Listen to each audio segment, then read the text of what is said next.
My name is Bob Robey, R-O-B-E-Y. I'm representing myself. I was part of the tag team match. However, I'm not going to go through the litany because I was assured that everybody reads what we write. I wish to commend Mr. Stebbins on his thing about trial by jury, trial by a judge who's qualified, trial by people. I really think that Mr. Stebbins hit it right on the nose. And this brings me to, I'm out of order now because of his statements were so good. I'm now going to go to page 46, section 48, item 6. If damage to a unit or other part of the common interest community, or if any other common expense is caused by the willful misconduct, it's right back to what he was talking about. But later on it says something really weird. And I wrote a little hypothetical, and I sent it to you. And in the first case, the 15-year-old babysitter, I believe Mr. Schneider said it was a 14-year-old, she orders pizza. Her father gets the report cards, runs over to the babysitter's house, and he gets very angry, and he leaves in a huff. He storms around in his car, goes through a gate and into the swimming pool. He's not killed.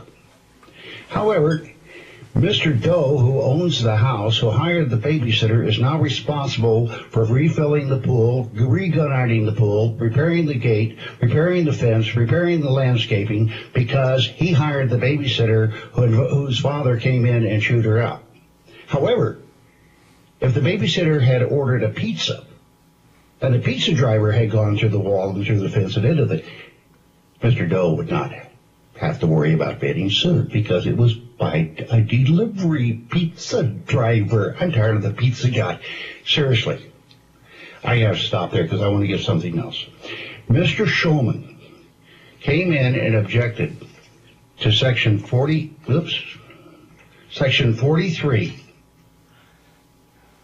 item 1. He was worried about absentee ballots. And he starts off by saying, when I was a corporate lawyer, we advised our clients, ma'am, we are not General Electric. We are not RCA.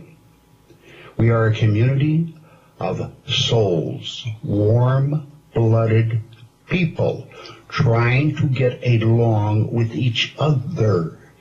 We should have the right to vote. However, this document gives absentee ballots and proxies. Oh, but Mr. Shulman is worried about people having ballots because they might cheat. Well, I'll tell you something else. We need proxies, and we need the proxies mailed to the people, because the proxy is set up in NRS 116 in specific language with certain requirements that must be done in a specific way. I have had too many people write out a petition, go to their board, and say, let's do this. I have one instance where a very good friend of mine had a petition which would have overturned a budget, and they said, oh, but you don't have proxies.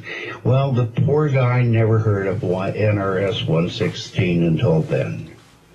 Now, that's not a way to run an association. It's great if you're a money-grabbing corporation and you can get away with anything you can.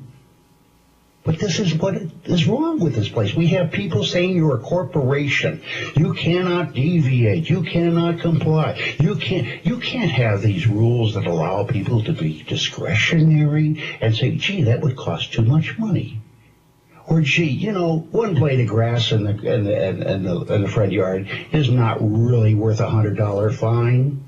Why don't we send them a nice letter and then not charge them for the letter? Oh, no, let's charge them for the letter because they have one blade of grass in there.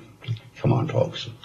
Please, please, I plead every time I come here, and I'm going to be here every day, that NRS 116 is here as long as I breathe, and I don't care how many years it takes. And I think my time is up, and I appreciate everything you do. You're wonderful. And we hope you keep returning, Mr. Roby. And thank you for your perspective on that particular section on absentee and proxy voting. That's what makes this an interesting process, because we do get different perspectives from the witnesses who come before us. So thank you very much for that. And we do have your other documents right here, studying them. Thank you so much for spending the time to submit them to us. Any questions of Mr. Roby, committee? Okay.